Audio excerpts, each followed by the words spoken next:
Welcome to the Friends of the Key West Library 2022 Speaker Series. And tonight's event, a conversation with author S.A. Cosby. Thank you so much for joining us tonight. S.A. Cosby isn't quite here yet, so I am going to go forward with my introduction, part of which I hoped he would hear, but maybe not. And for the moment, we'll proceed as normally. And if I get to the end of this little intro or less than little intro, and he's still not here, then we'll figure out our next steps. That was, sorry, and I shouldn't be looking at my phone, but that was just a text from his publicist saying to let her know when he's here. So now that I've gibbered on for several minutes, my name is Barbara Ross. I'm a member of the board of directors of the Friends and of the Key West Library, and the author of two mystery series, the Maine Clam Bake Mysteries and the Jane Darrowfield Mysteries, both published by Kensington. I'll be bringing in Mr. Cosby in a moment, I hope. But before we begin, I'd just like to take a moment to talk about the Friends. The Friends is a not-for-profit organization separate from the library in itself. Our mission is to raise funds for the library and awareness of the library's superb collections and services. Last year, the Friends donated $50,000 to support the library, funds that we raised through our memberships, book sales, and this speaker series, and your generous contributions. Donations given to the Friends go directly into building the library's collections, including materials for the children's department and the young adult population. The donations also help develop the Florida History Department and special projects such as Mango, a language learning resource. We invite you to become a member of the Friends. You can do this at friendsofthekeywestlibrary.org. Our acclaimed speaker series is always free, but we thank you for your donations. You may have seen the donation button when you signed up and bought your free tickets, accessed your tickets, but we'll put it in the chat on the Zoom to make donating easier. In 2021, all our speaker series events were on Zoom for reasons that you can no doubt figure out for yourselves. This year, in trying to maneuver and figure out what to do, as every organization I'm a part of has done, we opted to have 5 in-person events, most of them in the Key West, in the Palm Garden of the Key West Library, and 3 Zoom events. This is our third in our series and our first Zoom event. Next Monday, a week from today, in addition to the speaker event, which are held every Monday evening at 6, we will be holding a Gala Fundraiser with the assistant managing editor of the New York Times, responsible for culture and lifestyle coverage, and the founding editor of New York Times Cooking, Sam Sifton. There are still a few tickets to the gala available, and you can access them via our website. We'll be having a Q&A portion at the end of the program tonight, assuming we have a program tonight. I'm not nervous at all. And you can enter your questions in the Q&A space at the bottom of your Zoom window, or at the top if you have a different browser than I do. And Emily Berg, manager of Books and Books, will be helping us manage the questions. All right, now for a little magic. His publicist wants to know when he's on, so I will tell her not yet.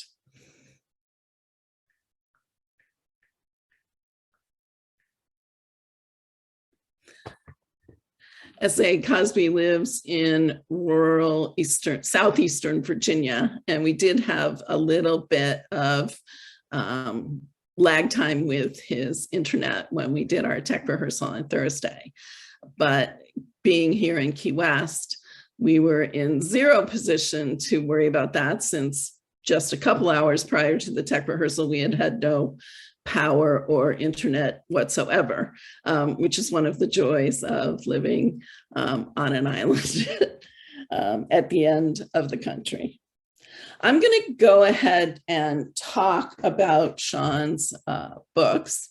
I had hoped he would be here for this because I'm going to say a number of lovely things, but we'll dive right in and hope for the best here. Tonight, it is my absolute pleasure, I hope, to introduce S.A. Cosby, the New York Times best-selling author of Blacktop Wasteland and Razorblade Tears. In Blacktop Wasteland, a young family man struggles between the criminality he believes is his legacy and his desire to provide something better and different for his family, all played out in a world of wheelmen and illegal car racing. In Razorblade Tears, two grieving but very different fathers work to find the killers of their sons, a married couple with a young child. For me, both books embody the absolute best of the vast genre of crime writing. They're heart-pounding page turners with the pacing you'd expect from a thriller. They have a depth of character and characterization that invests you emotionally so that you care passionately about what happens to the people in them. They are beautifully written, full of juicy metaphors and rich descriptions, and both have such a specific sense of place that you will swear you have been there, even if you haven't. Both books have been optioned for movies and have been recognized with awards, award nominations, and prominent places on the year-end best of lists. Last week, Razorblade Tears was on the finalist shortlist for the Edgar Awards, given by Mystery Writers of America, the most significant award in the crime writing community. If you haven't read these books, in case you can't tell, I highly recommend them. They are available at Books and Books in Key West, and we'll put the link in the chat so that you can buy them. And they are also available from all retailers. Please join me in welcoming S.A. Cosby. Hi, Sean.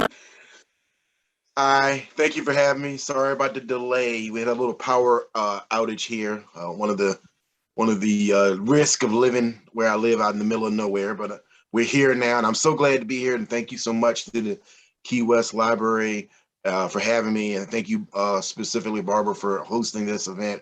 I'm very honored to be here, and thank you again so much. Yes, I just said tons of flattering things about you, Sean. But thank you very much. The check is in the mail. But thank you very much for doing this for us and helping us to raise funds. We truly appreciate it. So you burst on the scene. Well, I became aware of you. You burst on the scene for me with Blacktop Wasteland, but I know that wasn't your first published book. And to help orient the audience a little, I was wondering if you could give us just a bit of your origin story and your path to publication.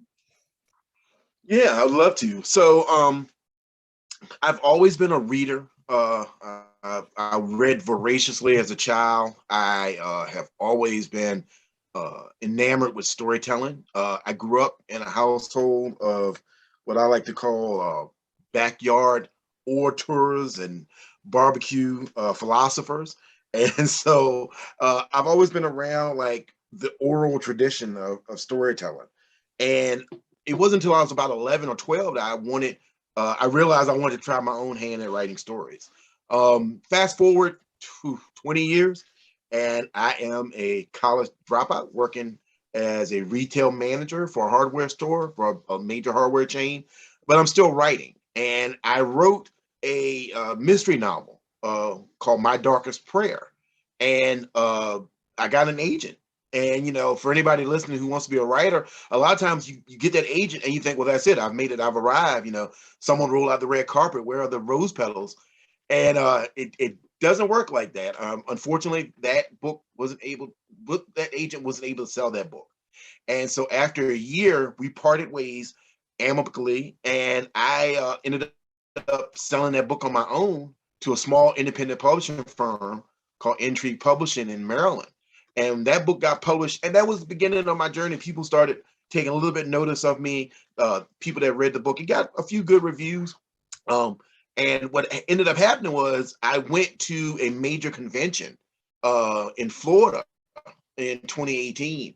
And while I was there promoting My Darkest Prayer, I met an agent, Josh Getzler, who liked what I had to say, liked my viewpoint, I guess. And he took me on, and he said, hey, do you have anything that you're working on right now? And at the time I was working on Blacktop Wasteland. And he said, well, when you get home from this convention, send it to me. I sent it to him.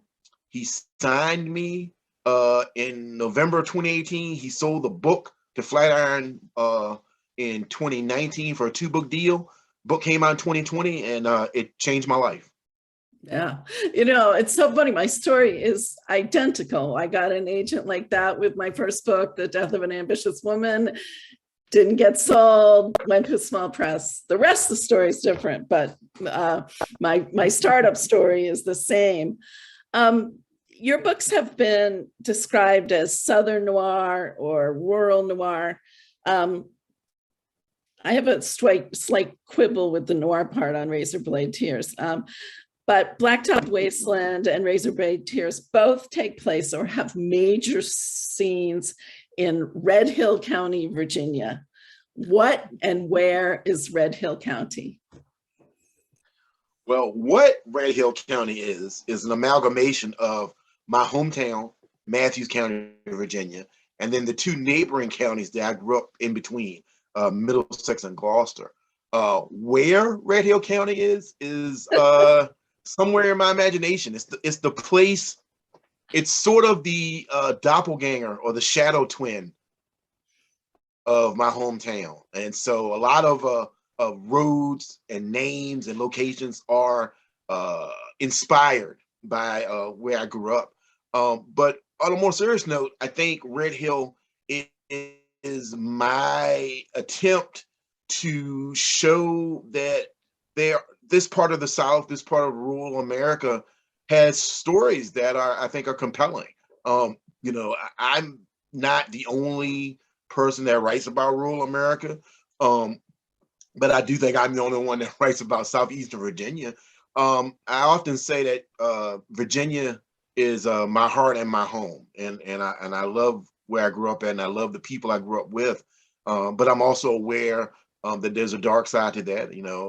I love that pastoral rural environment, but I also know there's a grotesqueness there that exists under the surface. And I think any writer worth their salt is duty bound to tell both sides of that story, both sides of that coin. So, but Red Hill it's a nice place to visit, but I don't know if you want to live there. Well, you obviously do. Well, adjacent. Yeah, but I'm a little odd, so don't go by me. It's interesting you say that, the exploration of rural America, because as I was reading your book, I was also taking a course at the Key West Literary Seminar, for which I was reading Winter's Bone. And those books move so much. Blacktop Wasteland and Winter's Bone have so many common themes, though wildly different stories, wildly different characters, but that same sort of mining of the rural experience. Both Blacktop Wasteland and Razorblade Tears are written in a close third person with multiple points of view. And Razorblade Tears in particular has dual narrators. It has a couple other points of view, but it has dual narrators who are very different, but in some touch points, similar people, searching for their son's killers. How do you think about creating characters and immersing yourself so deeply in those points of view? It's not as this is gonna sound so pretentious, but it's not as difficult, I think, as people think. I think for me, it's all about wanting to be honest with the characters and tell their truth. With Razorblade Tears, especially, Ike and Buddy Lee don't start out as the most likable characters. They're both men who have made mistakes, men who have have served in prison, served time in prison. They're men who neither one was very understanding or accepting of who their son was, both plural and singular. And so when we first meet them, it's a challenge to get the reader to buy in to this story. It's a challenge to get the reader to look past these masculine performances that they do and see the person inside. And so for me, it was really important to have that internal monologue with Ike and Buddy Lee at alternate times. I kind of liken it to a movie, and both of them have their time on camera. And I think it's important to see them at their lowest, on the day of their children's funeral, so that you can realize that these are men who have made mistakes, but are also men of uncommon determination, and that they will get their due. But yeah, I think also with the villains, it works the same way. I don't sympathize so much with the villains. I mean, I write really nasty villains, and I don't sympathize with them, but I do try to see the story from their point of view. Like, for instance, one of the main antagonists in Razorblade Tears is a biker named Grayson. He's not a very likable fellow. He's a racist. He's a misogynist. He's horribly violent to his own men. Yeah, he's a killer. But to look at it from his point of view, he's got a job to do. He was paid to do something. Now, for all of everyone else, it's abhorrent, it's repugnant, it's disgusting. But for him, I was paid to do this job, so I'm going to finish it out. And then as the story goes on, as Ike and Buddy Lee keep besting him, it becomes a point of pride. Now it's no longer about the money for Grayson. Now it's to prove a point. Now it's and I think he was sort of my acquiescence to the idea of the toxic masculinity, that idea that it's not a professional consideration anymore for him. It's about, I won't let them beat me. And, of course, that's not how things go down. But the challenge for the writer, or any writer, whether you're writing about murderous bikers or whether you're writing about, cannibalistic psychiatrists like Hannibal Lecter, or whether you're writing about, a trio of sisters that don't get along and one of them tries to poison one of the other, like in 1,000 Acres. You have to get inside that person's mind, and you don't have to empathize with them, but you have to see things from their point of view. Sorry for that rambling answer. I apologize. No, that was not in the least. And it's also interesting how the dynamic between the characters works, in that the more Buddy Lee and Ike best Grayson, the more you see them sympathetically or root for them, I think. While many people who praise your books talk about the characters or the sense of place, to me, you're also just a master of pacing. And you managed to take us in both books up to 100 miles an hour from the first page, literally 100 miles an hour in Blacktop Wasteland. And in both books, I had the experience of reading and thinking, okay, this has got to be the approach to the climax. And then I would look down in my Kindle and I was at 37% read. And my writer's brain, which I can't entirely shut off, is like, where is he gonna go from here?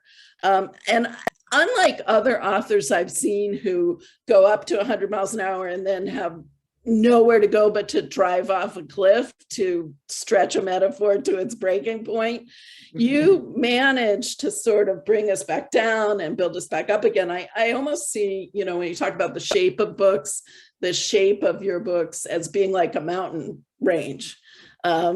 So that sort of leads me dying to know, how do you think about plotting and pacing? And maybe if you could sort of talk to us a little bit about your process. Yeah, sure. Thank you for that. I appreciate it. For me, I write, it sounds weird.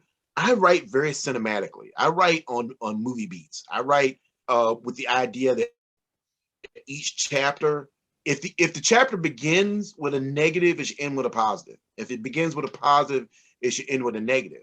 And I believe for me, I divide my books into 32 to 36 chapters. And every 8 chapters, I have a major plot point. Because what that does is, like you said, if you think about a roller coaster, you're approaching that rise, you're going up that hill, you're going up that hill. So on chapter 8, you're at the top of the hill. In chapter 9, I want to drop you. I want to let's get into it. And then by chapter 10, let's start climbing again. I think for any writer, especially when you write crime fiction or thrillers or whatever, I think getting to that final hill and that final denouement is difficult, because a person gave me a piece of advice one time. Your last page of your book or your ending of your book is what people remember the most sometimes. And so you want to nail that ending. And for me, I'm not a plotter, but I'm not a pantser either. I'm sort of a hybrid. I will write like a long synopsis, and usually it's a very free form sort of stream of consciousness thing, where I just telling myself the story, and it's just very much like Bug is a mechanic and he's in trouble and he needs money, and this happens and this happens, and so it's usually like 4 or 5 pages, and I don't always strictly adhere to that, but that gives me sort of the infrastructure or sort of the blueprint for the roller coaster ride that I want to go on. I mean, obviously, I want you to have moments of intense enjoyment and excitement and stress and suspense, but in those bottoms, at those hills, at the bottom of those hills, I think there's moments for introspection. There's moments where the characters can restate their purpose. The characters can realize that they're on a journey, but not so meta that they just say it. It's just that, okay, here's where I was. Here's why. Like with Bug, he starts out very cocky, very self-assured. He has a right to be, because 99% of the time he's the smartest person in the room. But Right. as he gives into his hubris, things around him start falling. I don't want to give away any spoilers for anybody who hasn't read the book, but things start happening that challenge his hubris. And by the end of the book, he realizes that no matter how smart he is, no matter how tough he is, there are things that are beyond his control. With Ike and Buddy Lee, they start the book out very much hesitant to trust each other, to trust themselves. They're mired in guilt and grief. And by the end of the book, they've struck up this sort of hard scrabble friendship between the two of them, which allows them to maybe not forgive themselves for not accepting their sons the way they should have, but it allows them to start to have the room to do the work to eventually forgive themselves. And so for me, it's all about that hill and that valley, like you said. It's important, but I'm a sucker for the big ending. I like the big operatic Shakespearean, as my editor likes to say, is everybody dies, everybody gets shot but I liked it. I like bringing it all I like bringing it all home in a way that is impactful. And so I think especially when you're dealing with characters like Buddy Lee and Ike and Bug, it has to end like that. These are men of a certain temperament. I'm working on something now that's a little bit different. I'm writing a character that's on the other side of the law. He's a sheriff. He's the first Black sheriff of a small southern town. And so his hills and valleys are going to be a little different than Ike or Buddy Lee or Bug or other characters that I've written about. But I think he still is compelling. I think he still is interesting because he's still a person with secrets. He's still a person finding his way on a journey. But as far as the pacing, yeah, I believe in the Hill and Valley. I've read a book, uh, story by Robert McKee. It's about screenwriting, but I adapted a lot of things to my own novels, and it was a great help for me. Yeah, well, both books have been optioned for the movies, and I think that's easy to understand because they're very visual and very fast moving. I mean, you can almost picture the movie in your head as you read them. So that makes perfect sense for me. I'm feeling very smug because my mountain range analogy was good there. So speaking of the It was excellent. speaking of the current project, Blacktop Wasteland is a fabulous book. But in my personal estimation, personal only, Razorblade Tears is even up a level from that. That's just my take. And you're working on a follow-on now, another book. Is the recognition helpful or burdensome? And like me, do you ever get to the middle of the book and think, I have no idea what I'm doing? I never have, and I'll never figure this out again. Yes, all the time. I usually I usually start a project with, oh, that's not a bad idea. And then about halfway through, it's like, what the hell am I doing? What are words? Why did I choose this life? And then by the end, it's like, it's all right. But I will say this. That's an interesting question. There's a quote from Game of Thrones that always has stuck in my head in the past year. I don't agree with it 100%, but it kind of is emblematic of sometimes the way I feel. Like, it's a quote by Robert Baratheon. He's the king as the book opens, and he says, "I was never so alive as when I was pursuing this throne, and never so dead as when I was sitting on it." And I'm not there. I don't feel that way, but I do think it's different when when I first started out and nobody knew who I was, and as my dear late mother would say, nobody would spit on me if I was on fire. There was no expectation, and I think you can see that in the writing, especially in Blacktop. I did things in Blacktop I don't know if I would do if it was my follow-up or my third or fourth book, because I had no expectation of success. So I just took everything that I love about movies and books and Southern fiction and Southern noir and Southern Gothic and the Joseph Campbell's power, the hero's journey and theory of the myth and all that, and I just threw it all at that book, and it stuck in ways that I didn't expect, and I'm incredibly proud of that book.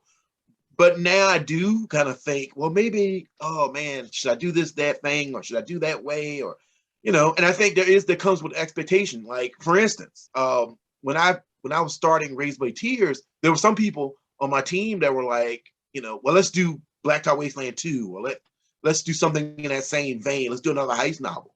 And I didn't want to, not because I didn't think I could do it, but I felt like, okay, I've done that. I want to push myself. I want to challenge myself. And it was scary. It was terrifying.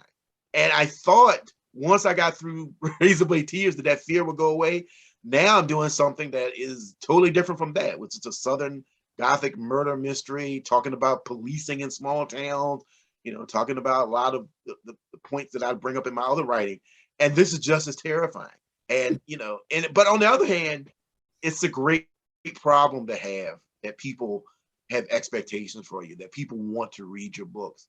I get so many nice messages on Twitter or email where somebody's like, you're an auto buy for me now. I'm going to buy anything you write, or I love your writing. I really connect with it. And so it's a dream come true. Is there a little stress? Of course there is. But that stress doesn't outweigh the incredible joy and gratefulness that I have. I come from I grew up very economically disadvantaged, and I worked really hard for a long time. And so I'm incredibly, incredibly blessed to be able to do this for a living. And I know that. And so whatever stress or whatever intimidation I may feel, it pales in comparison to the gratitude I have for the readers and the people that support me. So, it's sort of like, brush yourself off, boo-hoo, and get back to work. So actually you touched on that, my next question just a little bit there, but I'd like to hear, Tell me which authors you count as your writing influences, your Oh big. gosh. Oh wow. Okay. I'll start. Let me narrow this down. There's so many. I think the biggest influence on me personally is probably Walter Mosley and Dennis Lehane. I think those two writers really, they sort of, there's a synergy there. If you were to put both of those together, that's what I'm trying to do. I'm trying to take the world weariness and the social construct and concerns that Walter Mosley writes about and meld that with the deep philosophical considerations that Dennis Lehane puts in his book. So those two gentlemen are incredibly huge influences on me, and I'm very, very, very honored that they both have said nice things about me publicly, which is great. I think also I'm a huge fan of the earlier 20th century noir writers. So the founders of noir like Chandler, MacDonald, both Ross and John, and Dashiell Hammett, obviously. Chester Himes is another big influence. I think there's a gentleman that I don't know how many people are familiar with him, but Ernest J. Gaines was a huge influence. He was one of the first Black Southern writers that I read that was like writing about the stuff that I grew up in, the things that I grew up around, and he really made me realize. When I first started writing, I didn't think people had an interest or would be interested in Black Southern fiction, whether it was crime or any other.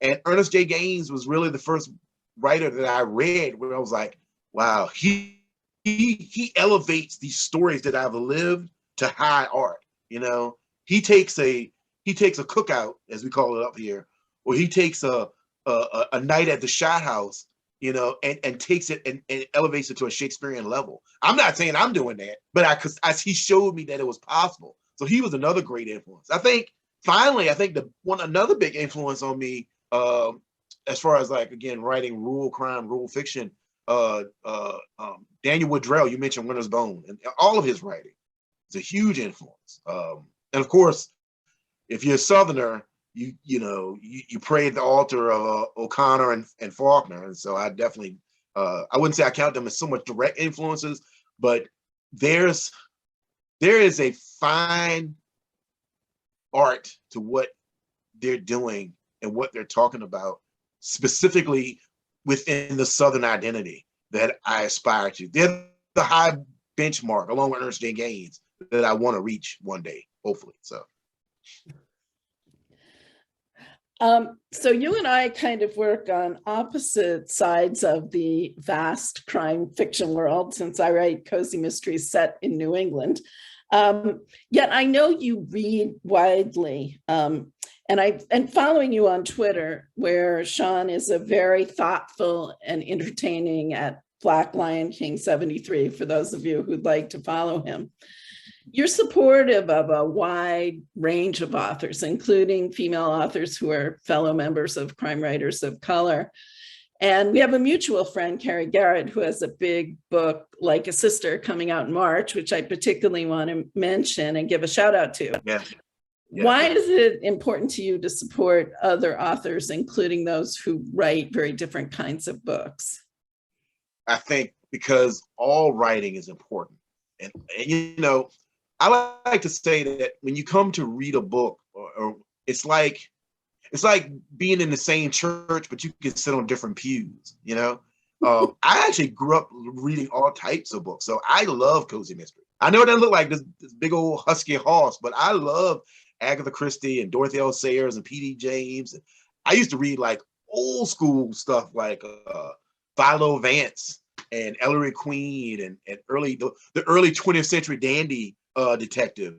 And I love the Rita Mae Brown, the Cat series and stuff like that. I think for me, I'm a huge Father Brown fan. I love Father Brown. I've got the Father Brown omnibus in my office. I think for me, even though I write and I'm drawn artistically to a more brutal, a more hard-boiled, hardcore type of crime, as a reader, I love just that sense of comfortability, that sense of closeness that you get with a cozy. Because cozies are fun.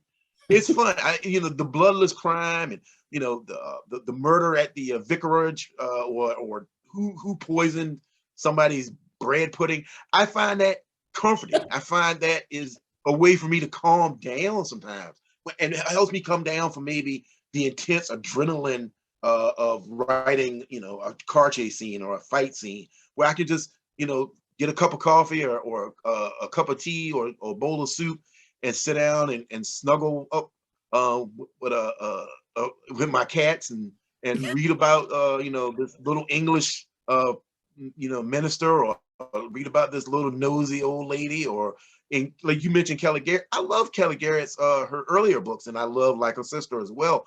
But her Hollywood homicide books are fun and fast and funny and effervescent, and I just like that. But as far as like why it's important, I think everybody comes to reading in a different way, and I think it's important to reach as many people as you can. And also, I don't think of myself as this writing superstar, but I know that people are paying attention to me now. I realize that. And so, my mom, again, I'm going to quote my mother again. She used to say all the time, the shine wears off of new pennies quick. And so I won't always have the spotlight. And so I feel like it's incumbent upon me that while I do have the spotlight, I try to spread it around as much as I can, because there were people that did that for me. And so it's incredibly important for me to support other writers, female writers, LGBTQ plus writers, people who are on the outside looking in, just like I was. Yeah. There's a Lawrence Block saying, nobody has to fail so I can succeed, which I have found very much to be the ethos of the crime writing community. Rising tide lifts all boats. Yeah, exactly. And there's no way that any one of us can write enough books a year to keep all readers busy. So there's plenty of room. Both of your books have been optioned for movies. Can you talk a little bit about what that experience has been like? That was wild. Oh my gosh. Again, I grew up, like I said, very economically disadvantaged. As my brother would say, dirt floor poor. And so seeing these books optioned for movies has just been an incredible experience. It's nothing that I anticipated. It's nothing that I thought would happen. I was so happy that I got a publishing deal that I never thought about maybe somebody want to make a movie about it. And it was just not something on my radar. And my agent, my representation really went out of their way to make that happen. And I'm so thankful to them. But I will tell you this, I'll tell you all a funny story. So Razorblade Tears got optioned by Paramount Players in association with Jerry Bruckheimer Films. And so I had to do a Zoom meeting to talk to the people about the rights. And I didn't know, I thought it was just going to be the Paramount people. So I put on the Zoom and I turned the computer on. And as the windows are popping up, there's this person, production assistant. There's this person, production assistant. And then at the bottom, it says Jerry, and it pops up, and it's Jerry Bruckheimer. And I'm sitting here in front of my computer talking to the producer of Top Gun, Days of Thunder, Armageddon, on and on and on, the $1 billion man of Hollywood. And, he was so nice and so gentlemanly and just, just exuded that Southern California tone, tan, bronze confidence. And it was just, for a kid from the South that didn't have indoor plumbing until he was 16, it was an incredible experience. Like, how am I here? Why am I here?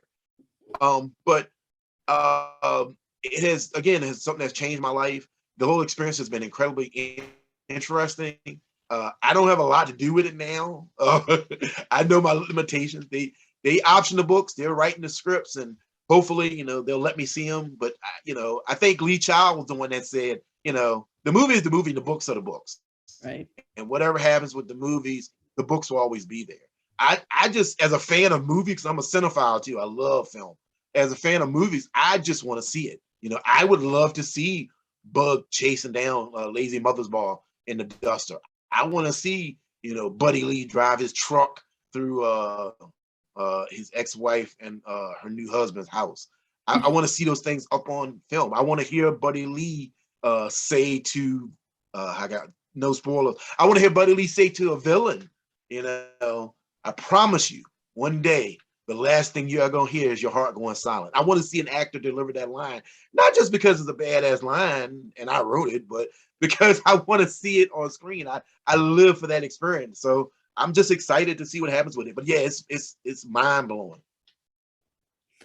All right, I have one more question, and then I think we're going to take some QA. Well, I mean, I could go on and on, but I'm going to ask one more question, and then I think we're going to take some QA from the audience. Talk to me a little bit about research. I can't believe you know that much about cars. Like, what do you do, and when do you do it? All right, here's a hot take for you. I hate research. I do.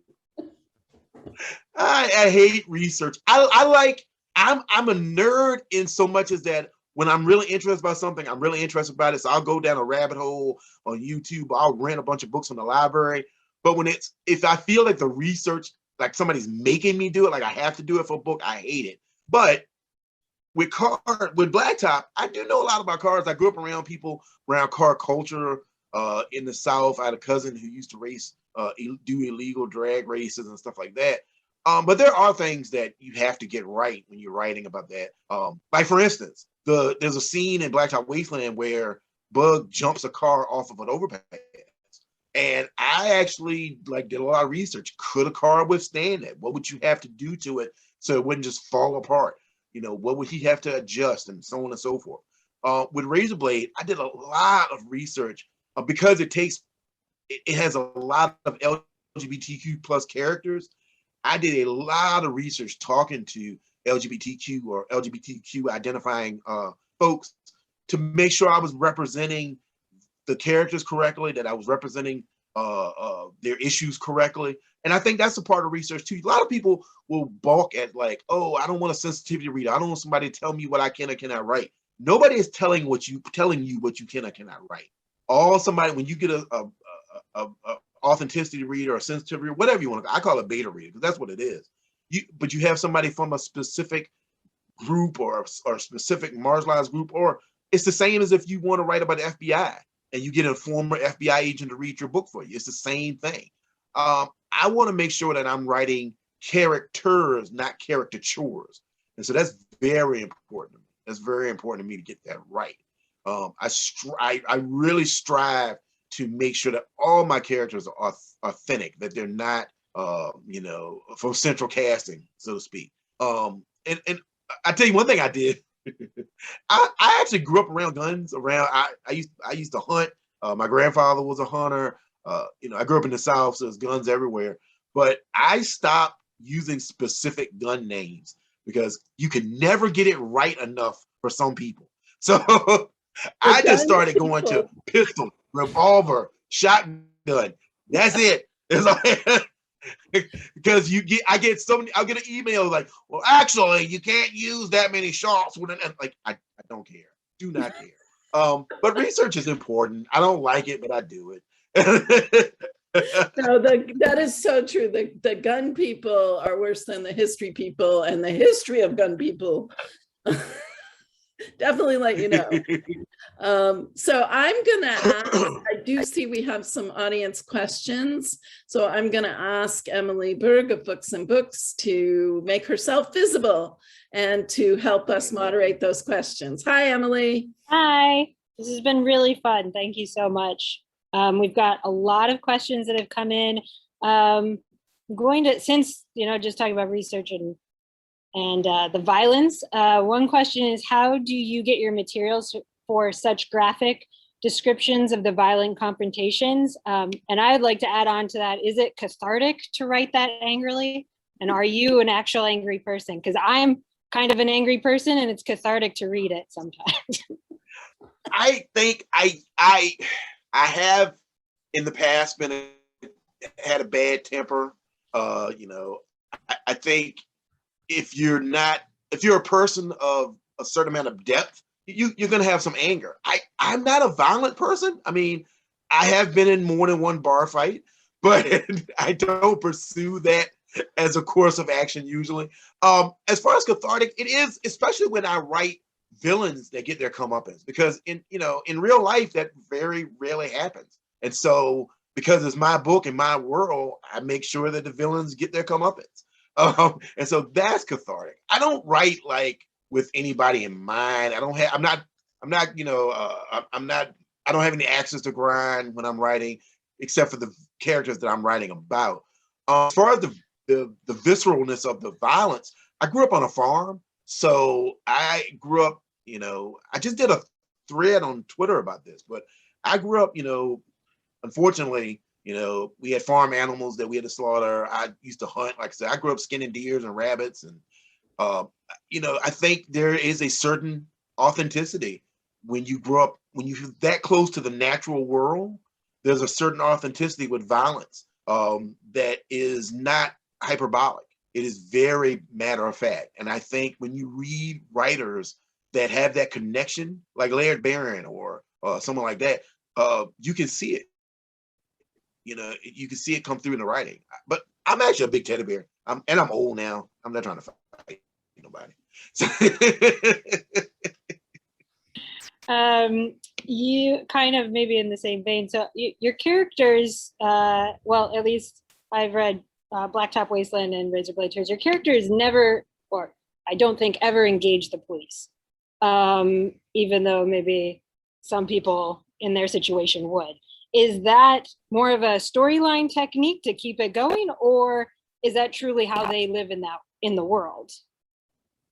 I think it's both. I think the storyline is impacted by the things I saw growing up.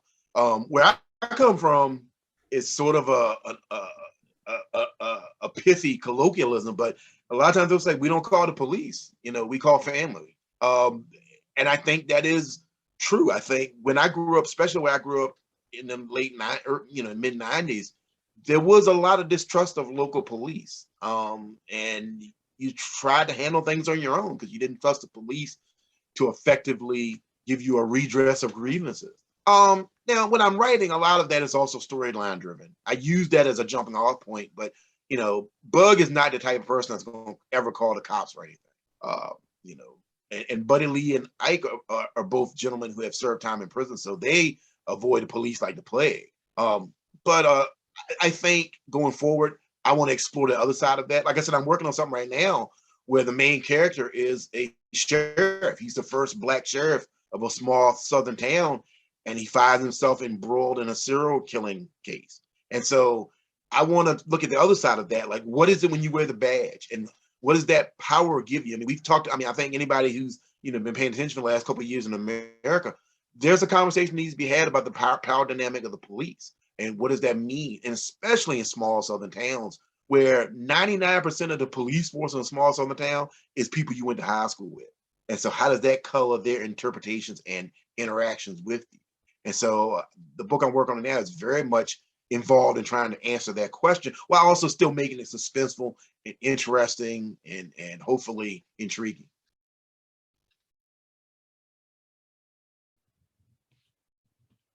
Switching gears to movies, which movies, since you write cinematically, which movies have influenced your writing? And also, do you cast in your head? I do cast in my head. Like for Blacktop Wasteland, I always saw Michael B. Jordan as Bug. That was always my first choice. And Idris Elba as his father in a flashback. For Razorblade Tears, I I cast in my head Delroy Lindo and Sam Elliott, respectively. I don't know if they'll be in the movie, but that's who I saw in my head. But as far as movies that influenced me, I think the number one movie that influenced me the most recently in the last 10 years is Hell or High Water, starring Chris Pine and Ben Foster. That movie is probably one of the best examinations of what it feels like to be really, really poor. I mean, that kind of poor where you have to decide between medicine or food, and that speech that Chris Pine, if you haven't seen that movie, It's a violent movie, but it's a beautiful movie. Hell or High Water. There's a speech that Chris Pine's character gives at the end of that movie, where he talks about how poverty is like a disease, and I felt that when I was sitting in the movie theater, and it inspired Blacktop Wasteland because I wanted to write my version of that story, not a plagiarism, not a pastiche, but I wanted to write about those issues in my own voice. But that movie had a profound effect on me. We have a couple of questions that have come in about, from those who have not yet read any books. And I feel like I could answer them, but you're here, so why not? Are all of your characters Black? And does it matter to the plot? Is there a way that you figure out the race of your various characters? And is there one place you think somebody should start if they haven't read your books? All right. Well, no, not all my characters are Black. Like Razorblade Tears, Buddy Lee is a white man from the South. I do write usually the leading characters are Black just because that's my experience, and that's the experience that I am most comfortable with. But any writer worth their salt, I think, is able to enter the minds of different people from different backgrounds. Buddy Lee was easy to write because for me, it didn't really matter so much that he was white. He was a Southern redneck that I knew. I grew up with people like Buddy Lee, and so I know those perspectives. Like for Buddy Lee, if you asked him, he would say, "Well, I'm not racist," but he has a lot of preconceived notions that he learns are incorrect as he gets to know Ike.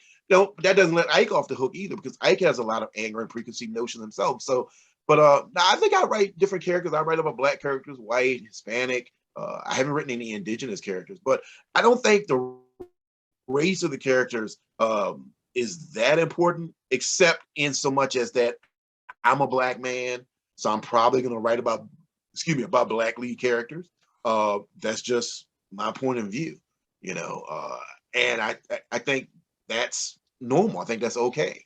I do like the fact that there are people who are growing up, who are getting into books now, who look like me, who can pick up Blacktop Wasteland or Razorblade Tears and see characters who represent them in a way that I didn't have when I was a kid. I love, like I said, I mentioned Dennis Lehane. I love Dennis Lehane. I am not a private eye from Boston like Patrick Kinsey, and that doesn't mean I can't enjoy those books, but it is, I think, important for representation to be available to people. And so I get a lot of emails from folks who are African American or people of color who are like, "Wow, I read your book and it made me think, well, I can do that. I can tell that story." So that's important. I think if you want to start, you can start with My Darkest Prayer. That was my first foray into crime writing. That's available. Or Blacktop Wasteland. I think if you've never read anything by me before, Razorblade, it's a heavy book, man. It's a deep book because I was writing about grief. My mom was passing away when I was writing Razorblade Tears. And so there's a lot of mediations in that book about grief, about loss, about time, and how time slipped through your fingers. And so it can be a heavy book for people, but there's also some humor in that book too. Buddy Lee gets a lot of good jokes. Buddy Lee is, I think, maybe one of my favorite characters I've ever read. And without giving anything away, is the line, "Oh, I forgot you guys don't like Virgos." Killed me. I died for it entirely. And I took a left at the sink. I also feel like it's interesting because I know Buddy Lee. I know a couple of him down here, and I didn't really like the people I know that are him. But then reading that book, I'm like, oh, I don't get it, but I get it, and I see, they're just trying to get through. And I think grief, the way you use grief between the two characters, are the only two that really understand each other. Was that was that something you started with, or did it just come from that? No, it was intentional. I think, I don't have any children, but I have a niece that I'm really close to. And I don't think there could be any more powerful rage in my heart than if somebody hurt her. And, the loss of a child, that's a small club. And I don't mean to be flippant with that. I'm not trying to be flippant. but there's not very many people that can understand it except somebody who's going through it. And I thought that was the bridge that would connect Buddy Lee and Ike in a way that nothing else would. And it was intentional. And I wanted it to take a long time for them to get there. I didn't want to just snap my fingers and like, well, we're in a buddy cop drama now. I wanted them to have to work for it because I wanted them to both confront not only their inherent biases, but also their pain. And that's the thing about Buddy Lee and Ike. In many ways, they're articulate when they talk to each other, but in other ways, they're inarticulate. And the only way they know how to communicate is with their fists. That's not an endorsement of violence. That's just being empathetic to those men and people like that. And I think there's a big divide, especially with writers. But there's a line between sympathetic and empathetic. You know what I'm saying? I can write a character like Grayson, the biker, and I can empathize with his mission, even though he's a horrible person. That is not an endorsement of his position. I can empathize with Ike and Buddy Lee because that is a terrible pain. I don't try to glorify or sympathize with them. And I think that's a very fine line for writers. We have a question from Sherry Harris. She said, Sean, you read an amazing short story at Noir at the bar in Northern Virginia a few years ago. What do you like about writing short stories, and do you plan to write more? I started out writing short stories. I didn't think I was a novelist. I didn't think I could write a book. I loved writing short stories because it's just it's in and out. Here's the plot, here's the characters, here's the middle, the beginning, and the end. Bye. And so it's like, you're able to really get to where you want to go very quickly.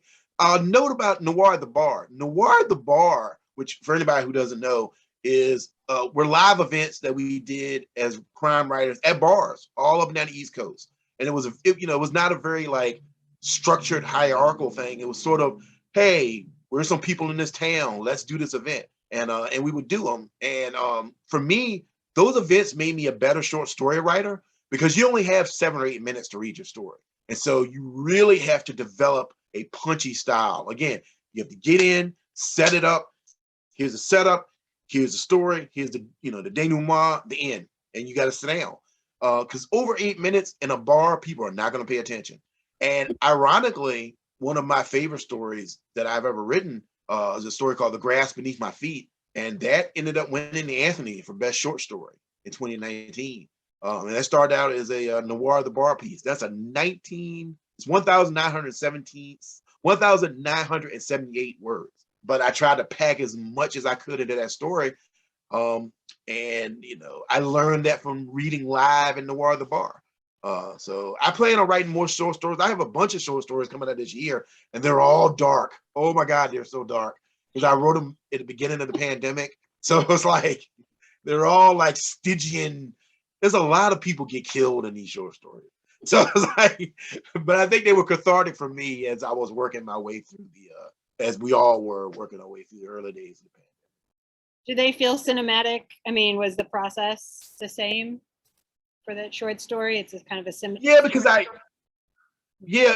I write visually. I see the stuff in my head, which is funny because I have a friend named Jamie Mason who's a fantastic writer who doesn't like, and it blew my mind that there are people who don't see images in their mind when they think. I can't even conceive of what that's like. Like right now, talking to you, I can see Jamie in my head talking about her. And so it was just interesting to me that was just like, what? That happens? I can't believe that.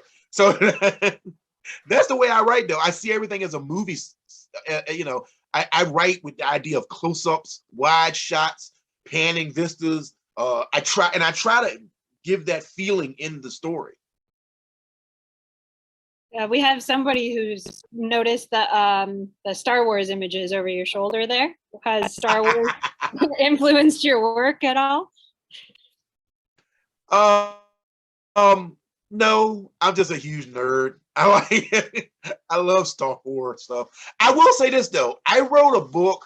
I think it's out of print now. I wrote a book a while back called Brotherhood of the Blade, and it was a Hong Kong sword fighting action novel about these two warring houses of folks that fight a duel every 100 years and at the behest of these celestial beings. And so there's a lot of sword fighting, there's a lot of flipping and sliding down banisters, fighting and stuff. And a lot of that was influenced by like the ideas of Star Wars, which was influenced by samurai iconography, which, you know, is influenced by, you know, Asian culture. So I guess in a roundabout way, I think that there's a certain idea of a code of honor in my books, you know, like like Ike and Buddy Lee, they have a code. It's not really great, but it's their code, you know, and you know, they give their word, they're gonna do something, they're going to do it, you know, come hell or high water, no pun intended. So but no, I'm just a big nerd. I love Star Wars, I love Star Trek. I'm I love anime, so that's just me being a big old geek. Do you read a lot of sci-fi? Would you ever try to write sci-fi? I used to read a ton of sci-fi. Oh my gosh. I used to read all the Star Wars Extended Universe. I've read all the Foundation series. I used to read a lot of Ray Bradbury, Greg Bear, William Gibson. I'm a child of the 90s, so I was a huge cyberpunk fan. So I read a lot of William Gibson stuff growing up. Who else? A lot of fantasy. Jim Butcher. I used to read a lot of Jim Butcher, Chelsea Quinn Yarborough. I read a lot of like fantasy. I didn't read a lot of hard sci-fi. I read a lot of space opera. I like space opera stuff. Like I said, and cyberpunk. Ian McDonald, huge influence that I love. A guy that I love to read. I think he's still writing. So yeah, I love sci-fi growing up and fantasy. I read everything. I don't have as much time to read as I used to, but I as a kid, especially growing up poor, you know, I go to the library and I check out like 12 books because, you know, I'm not getting to the bookstore anytime soon. So I read a lot of stuff like that growing up. Octavia Butler. I used to read a ton of Octavia Butler stuff. That on that kind of same note, since you work full time, when do you find time to write? Well, I am very blessed now that I'm not working as much. I've kind of taken a step back from my full-time job. But before that, it was just grit and determination. I used to work, I was an assistant manager for a hardware store, right? And it was a national chain hardware store. And I don't want to say who it is, but they're not high there. And so, anyway, I used to work like 60 hours a week. You know, I'd go in at 9 and I wouldn't get off sometimes at 6 or 7. So I'd write on my lunch break. I'd go up the street to Starbucks and I'd write for an hour. And I'd write as much as I could for that hour. Then when I got off work, you know, I'd go and I'd write for a couple hours after that. And I'd try to go to the gym or just hang out. But I just made time. On my days off, I wrote a lot. I used to like if I was off, I would write from 9 to noon. That's just, that worked for me. Everybody's different with that. I don't think it was so much making time to write. It was like making sure I didn't forget about everything else. You know, to me, going to work and all that stuff was just impediments into my writing. I just love writing so much. So sometimes I'd wake up in the middle of the night at like 1 o'clock in the morning and I'd write something down. And, you know, I would just make it work because I had this story I wanted to tell. I think we have time for one more question, and this one is, did you have any teachers who inspired you to write? If not, who? And you kind of touched on going to the library a lot. How was the library influential to you as a young person? Or no? The library was incredibly important. It was incredibly important for me, especially, like I said, because I couldn't afford books. You know, my mom was a single parent and disabled, you know, and so we just couldn't afford to pay for books. Every once in a while you go to a yard sale or garage sale and you could get like 5 or 10 paperbacks for $1, but that was a catch as catch can, but you didn't know what you get. So I would end up reading like everything from old Agatha Christie novels to like The Lonely Lady by Harold Robbins, just because it was in a pile of books. And so it's like, I have no business reading this. Let me toss that aside. But as he spoke about teachers, there's a teacher, he's still with us, a gentleman named Jeff Bone, Mr. Bone. He was my 11th grade English teacher. And I was a terrible cut up in class. Oh my gosh, I had so much mouth. And And I also like to write during class. I would write when I was in high school. I would write stories. And so one day he made me stay after class. He said, "Let me see what you're doing. You back there doodling or whatever?" I said, "No, I'm working on this story about werewolves." And he looked at it. And he started reading through it. And I remember he stopped. He was like, "Here, I want you to have this." And he gave me a copy of Strunk White's Elements of Style. And I was like, "What is this?" He said, "Because you use too much passive voice. You need to start using active voice." And he gave it to me. And I was like, "All right, well, I'll bring it back." He said, "No, this is yours. I want you to have it." I was like, "Okay." He says, "Because you have an incredible voice. You just need to sharpen it." And I was like, whatever. And so a couple weeks go by and he sees me in class again. He's like, "Hey, where's that story?" I was like, "Well, I finished it." He's like, "Well, I want to read it." And I let him read it. And he was like, "This is really good." And when I graduated, he really pushed me. He's like, "I don't know what you plan on doing, but you should continue writing because you have a gift." And it was like, I'll get choked up thinking about it. It was the first time somebody said that to me. It was the first time anybody said that to me, that I had something special about myself. I grew up, I was real poor, I was real chubby. Like I said, I used to fight all the time. I had a bad temper, like my mom had a lot of health issues. We didn't have the best living arrangements. I didn't think there was anything special about me. I didn't think I had anything notable that anybody would have any interest in. Never even, don't even talk about girls. I was the worst. I was so tongue-tied around girls. That was just ridiculous. But him saying that to me, it sparked something in me. It was like, I do have something maybe that is special about me. And the older I got and the more I wrote, and I think the more I wrote and how I saw it stack up to other writing, I started to realize, wow, I do belong here. I can tell a story, and I don't take that lightly. And that was all from Mr. Bone. He was the first person to really tell me that and mean it. Not just say it because he's my mom, God bless her soul, and not say it because he's my buddy. He was somebody that was like, "No, you have a unique approach to writing and you should pursue it." And I got to see him about a month ago. I had a book signing in a barn in my hometown. And because we wanted to be in open air, we didn't want to try to take as many precautions as we could. And he came to the door and he was wearing a mask, but I could tell it was him. And as soon as I saw him, I started crying. And he started crying. It was a mess. But yeah, he was a huge influence on me as a writer. And like I said, just the first person to really kind of pull me aside and say, "Hey, you might want to stick with this writing thing." I can't ever thank him enough. So I guess that brings us to the end for the evening. Sean, thank you so much for your time. On behalf of me and Emily, on behalf of the Friends of the Library, we so appreciate it. Remember, everyone, it's S.A. Cosby, Blacktop Wasteland, and Razorblade Tears. You won't be sorry. Thank you, Sean. Thank you. Thank you for having me. Thank you, everybody. Everybody have a great night. Y'all take care. Bye. Bye.